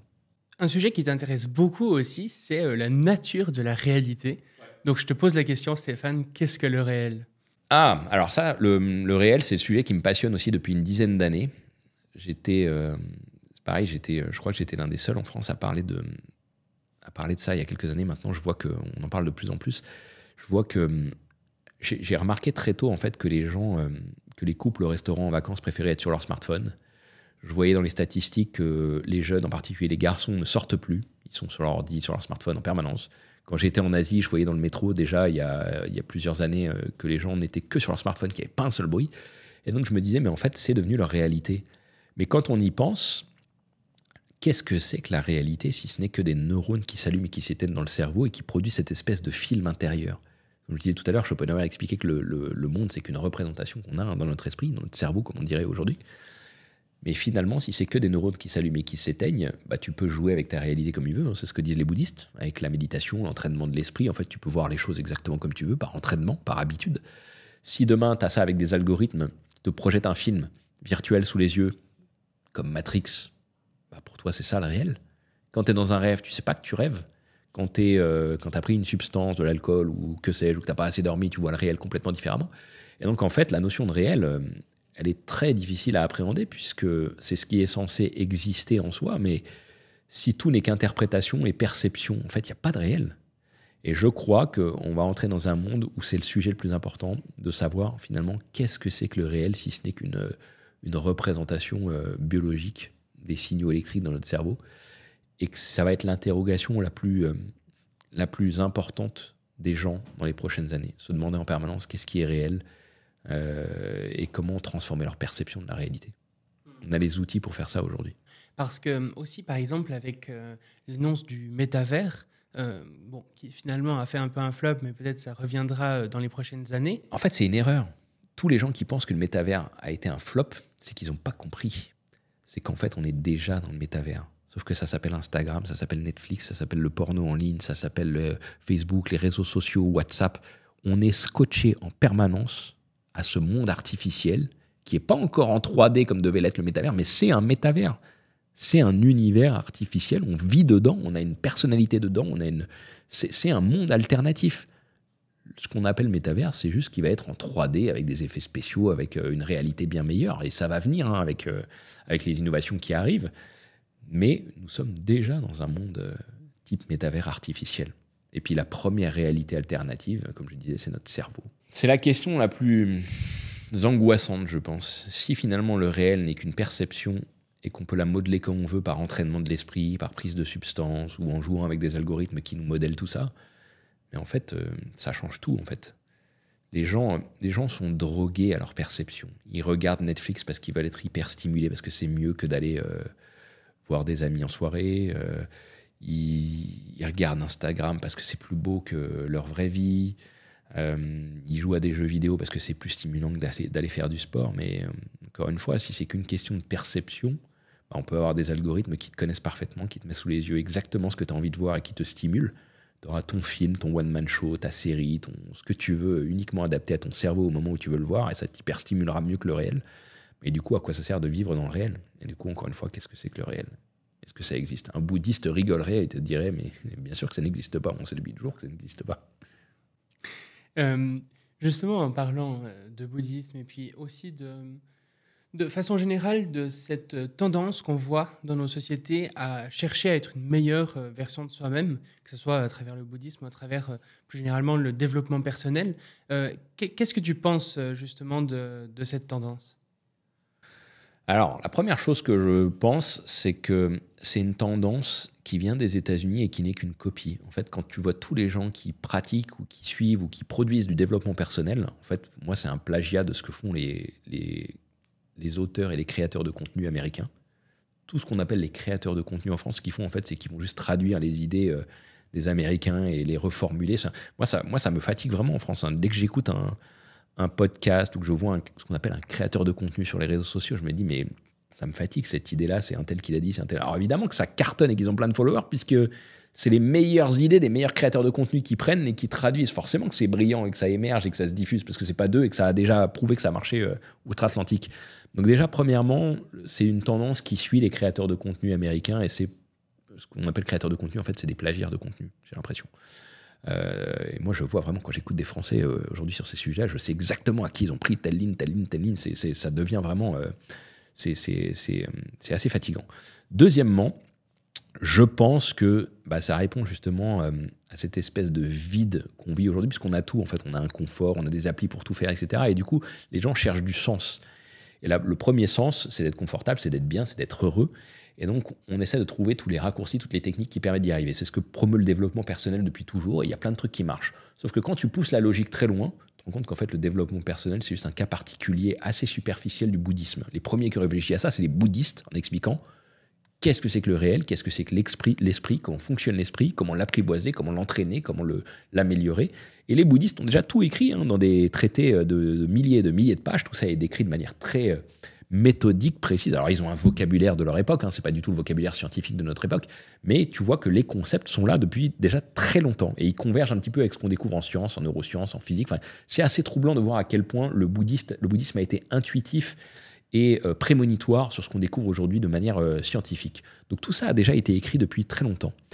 Mais je pense que on va entrer dans une ère où les gens vont aussi se défaire de plus en plus de cette mode du développement personnel, de l'amélioration de soi, parce qu'en réalité, comme tu disais, c'est des injonctions permanentes qui mènent à pas grand-chose, parce qu'en fait, quand tu rentres là-dedans, tu en deviens esclave, tu perds toute forme de liberté. Mais surtout, je pense que c'est quelque chose qui commence à fatiguer les gens. Et surtout, ce que je vois, c'est que tous les gens qui pratiquent le développement personnel ne réussissent pas dans la vie selon les critères qui se sont mis. Ça c'est ce qui me frappe le plus. J'ai rencontré plein de gens qui vraiment étaient à fond sur le développement personnel, qui avaient lu tous les plus grands livres, qui mettaient en pratique, etc. Et leur vie est un échec, leur carrière est un échec, leur chiffre d'affaires est pas bon lorsqu'ils sont entrepreneurs et qu'ils veulent se développer. Et à l'inverse, tous les grands entrepreneurs que j'ai rencontrés, tous ceux qui réussissent leur vie selon leurs critères, c'est pas des gens qui ont dévoré ces bouquins. Ils ont juste appliqué, fait de l'essai-erreur, itéré, amélioré, et ça a donné des résultats. Et souvent, effectivement, ils convergent vers des idées qui sont dites dans le développement personnel. Mais c'est pas grâce au développement personnel qu'ils sont arrivés là. C'est par essai-erreur et par détermination et en se confrontant au réel qu'ils ont avancé dans la vie, qu'ils ont réussi des choses. Et il se trouve que ça converge vers ce qu'on dit dans le développement personnel. Donc le paradoxe du développement personnel, c'est que ceux qui en font, autour de moi, je vois qu'ils ne réussissent pas dans la vie. Et donc juste avant, j'ai parlé de cette tendance, notamment représentée en France par l'association Posia, de vouloir mettre en pause l'intelligence artificielle, les modèles dangereux. À l'inverse de cette tendance, il y a un mouvement qui est né, qui s'appelle l'accélérationnisme efficace. Je ne sais pas si tu en as entendu parler, et si oui, tu peux nous expliquer un peu ce que c'est. Alors, j'en ai entendu parler, j'ai lu les quelques textes qui ont circulé, principalement des Américains qui poussent cette idéologie. Alors moi, en tant que libertarien technophile, évidemment, je rejoins plutôt cette mouvance. Pour moi, elle est assez banale, en fait. C'est la suite des kurzweiliens, des transhumanistes, qui disent qu'en fait, notre seul salut, il est dans la technologie, il est dans l'accélération, il est dans la diffusion d'une idée que le progrès aujourd'hui s'accélère, qui va pouvoir régler tous nos problèmes, et surtout qu'en fait, c'est un mécanisme assez naturel darwinien, comme je le disais tout à l'heure. Le darwinisme, c'est de laisser erreur et on garde ce qui marche. L'accélérationnisme, c'est ça. C'est juste on accélère les itérations pour avoir le plus de brute force, d'exemples possibles, pour garder ce qui fonctionne et le pousser et améliorer d'abord l'humanité et ensuite peut-être transformer l'humanité en autre chose. Donc je suis plutôt de cette mouvance-là et je l'assume parfaitement. Intéressant. Et du coup, tu disais que tu croyais quand même au risque existentiel. Est-ce que cette accélération, finalement, ne risque pas de nous faire accélérer jusqu'au gouffre de l'humanité ? C'est un risque parmi d'autres. Comme il y a des risques nucléaires, comme il y a des risques terroristes, comme il y a des risques politiques, comme il y a des risques climatiques. Les risques, on vit avec. On n'est pas à l'abri de se prendre une météorite, comme les dinosaures sont pris une. Donc, c'est un risque parmi d'autres, il faut vivre avec. Mais je fais le pari qu'en accélérant, on a plus de chances de s'en sortir qu'en ralentissant. Le jeu en vaut la chandelle. C'est un pari. Je J'ai toujours dit, quand on me pose la question sur le climat, j'explique toujours qu'en fait, il y a deux courbes en accélération. La destruction de l'environnement, du climat, qui s'accélère à une vitesse exponentielle. La courbe de l'accélération exponentielle du développement technologique. Eh ben, ce qu'il faut, c'est qu'on arrive à un moment où la courbe d'accélération du développement technologique dépasse celle de l'impact climatique. Et à partir de ce moment-là, peut-être qu'on aura une chance de sauver, par exemple, le climat. Mais tu peux répliquer à plein de sujets. Si je te donnais les clés de l'univers et que tu pouvais faire absolument ce que tu voulais sur Terre, à quoi ressemblerait ton utopie? Alors, je vais encore te faire une réponse de libéral, mais j'essaierai de donner les clés aux gens pour qu'ils s'émancipent. C'est-à-dire un gouvernement mondial très light, juste avec du régalien, protéger les gens avec de la sécurité, assurer la justice, le fonctionnement de la justice, le respect des contrats, du droit de propriété, et surtout une liberté maximale. Le problème de notre époque, en fait, c'est que les gouvernements se mêlent de tout, ils veulent répondre à tout, ils rentrent dans chaque norme, et en fait, ça enlève de la liberté aux gens, enfin, ça les prive d'une forme de liberté, et du coup, ça les rend malheureux. Et montrer aux gens que plus ils auront de liberté, et plus ils pourront se développer par eux-mêmes, plus ils pourront s'émanciper, être heureux, s'épanouir, enfin bref, tout ce que l'État nous empêche de faire aujourd'hui. Je pense que c'est le plus important, en fait, ce qui rend les gens heureux, c'est l'autonomie, avoir le sentiment de pouvoir agir sur sa vie et le sentiment de progresser, de s'améliorer, de se développer, de croître, etc. Et on parlait justement de la nature de la réalité avant. Il y a une théorie qui est quand même beaucoup mise en avant, c'est la théorie comme quoi on vivrait dans une simulation informatique. Est-ce que toi, tu y accordes du crédit? Oui, alors c'est stimulant intellectuellement. Alors évidemment, on ne peut pas trancher, si on veut rester rigoureux d'un point de vue scientifique. On peut écouter les arguments, les discuter, mais ça reste théorique. Ça reste très théorique, comme toutes les hypothèses qu'on a en physique théorique. Il y a plein d'hypothèses que les physiciens essaient de tester. Bon, il y a celle-ci qui existe, qui dit qu'en gros, les humains, depuis la nuit des temps, ils font des simulations du réel. Alors au début, ils mettent des animaux dans des cages, c'est un petit zoo, c'est une petite stimulation du réel. Assez minimal. Après, ils font des ordinateurs, puis ils font des jeux vidéo dans des ordinateurs, ils font les Sims par exemple, et ils font des jeux vidéo de plus en plus réalistes.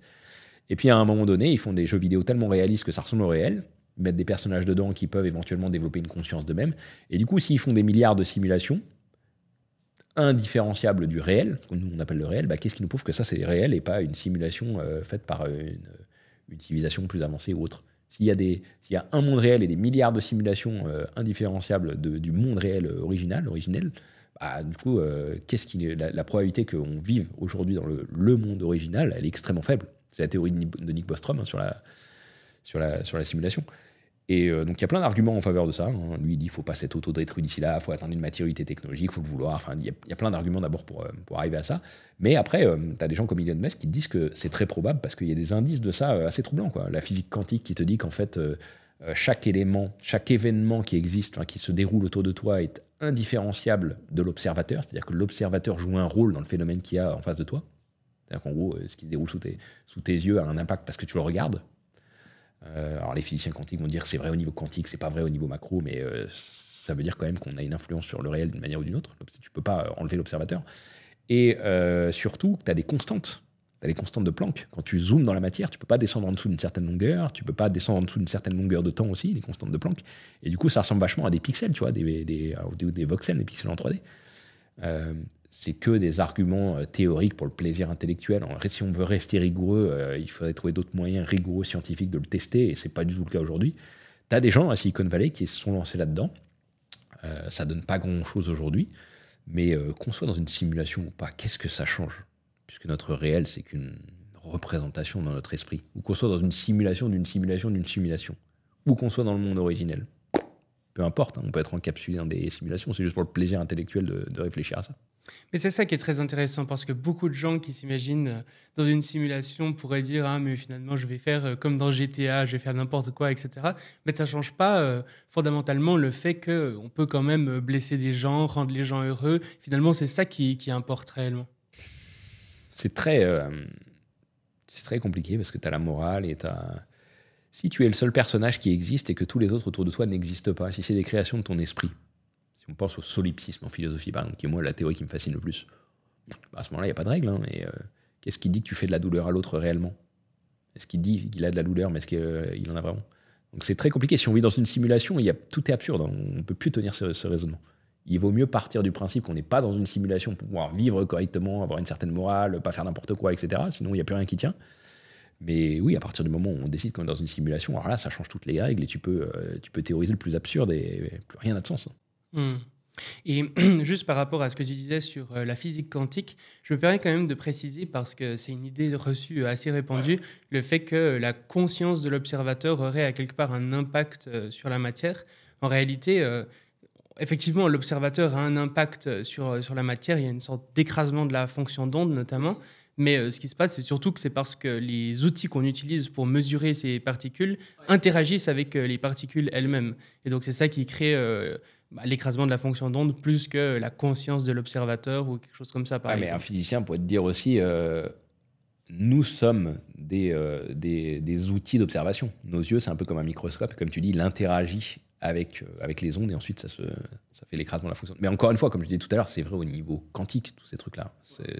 Au niveau macro, on ne sait pas trop ce que ça veut dire.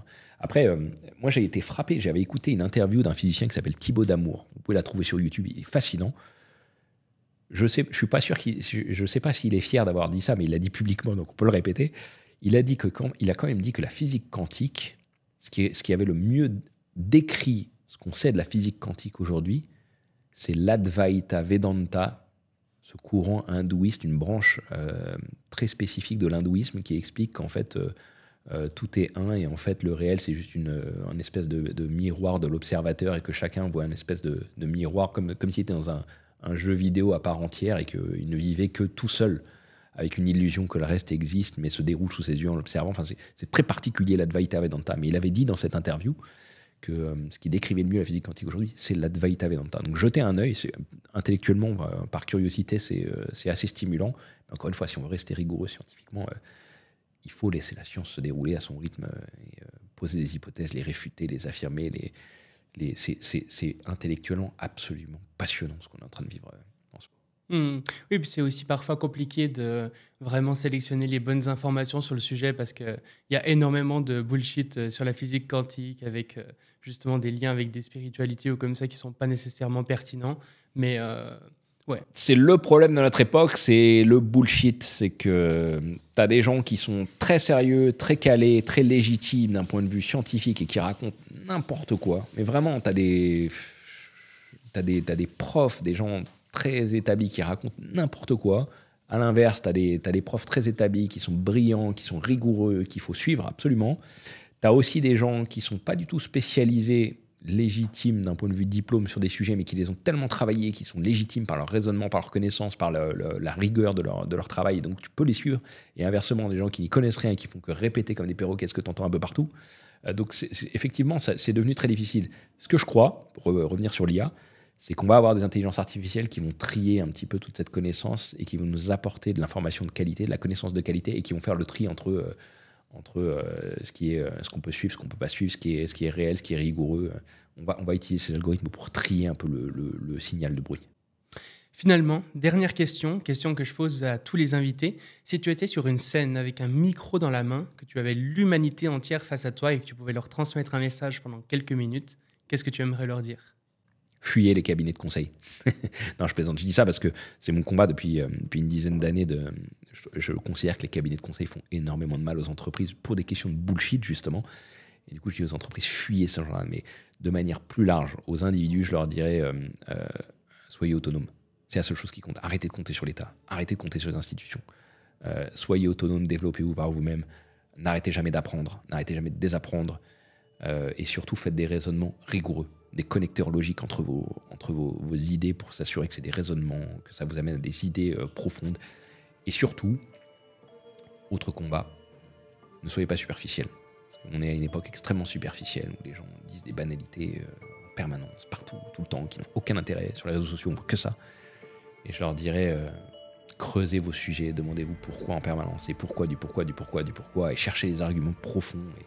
Et arrêtez de répéter les mêmes arguments que vous entendez partout parce que vous ne savez pas les expliquer. Et donc ne soyez pas superficiel. Fantastique. Merci beaucoup Stéphane. Merci à toi de m'avoir invité.